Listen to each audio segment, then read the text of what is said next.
మెక్సికోలో OR fish కలకలం రేపుతుంది. ఎక్కడ చూసినా Instagram are Facebook are YouTube ఇదే వైరల్ అవుతుంది.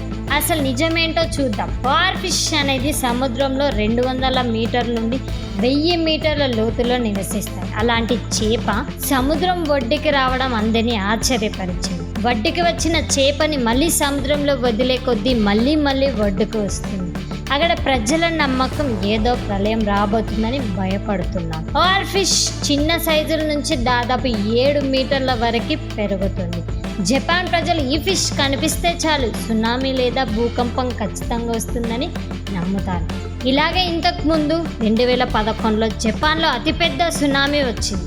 అందులో వేల మంది ప్రాణాలు కోల్పోయారు. జపాన్లో సునామీ వచ్చే కొన్ని రోజుల ముందు ఓఆర్ ఫిష్ బీచ్లలో కనిపించాయి. 15 ప్రాంతాలలో విచిత్రమైన చేపలు కనిపించాయి. అందుకు కారణంగా జపాన్ ప్రజలు నమ్ముతారు. జపానీల నమ్మకం ప్రకారం ఈ చేపకు కొన్ని విచిత్రమైన శక్తులు ఉంటాయి. వాటితోనే భవిష్యత్తును అంచనా వేసి సముద్ర గర్భం నుంచి సముద్ర తీరానికి వచ్చే మనుషులకు వార్నింగ్ ఇస్తుందని నమ్ముతారు. కానీ ఒకటి గమనించండి, దీనికి ఎలాంటి సైంటిఫిక్ ఎవిడెన్స్ లేదు. కానీ జపాన్ వాళ్ళు ఈ విషయాన్ని బలంగా నమ్ముతారు. అందుకే మెక్సికోలో ఈ చేప కనిపించడం ప్రజలలో భయాన్ని కలిగిస్తుంది. ఈ ప్రాంతంలో భూకంపాలు తరచూ వస్తుంటాయి.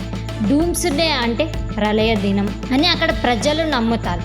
ఏదైనా విపత్తు సంభవించే ముందు ఈ చేప తీర ప్రాంతంలో కనిపిస్తుందని అంటున్నారు. నిపుణులు పలు విధాలుగా స్పందిస్తున్నారు. సముద్రం అడుగులో ఏలినో లాలినో అలాంటి పరిస్థితులు సంభవించినా కూడా, నీటి ఉష్ణోగ్రతలో ఆకస్మిక మార్పులు వచ్చినా కూడా, గాయపడిన జబ్బు పడిన చేపలు తీరానికి వస్తాయని నిపుణులు చెబుతున్నారు.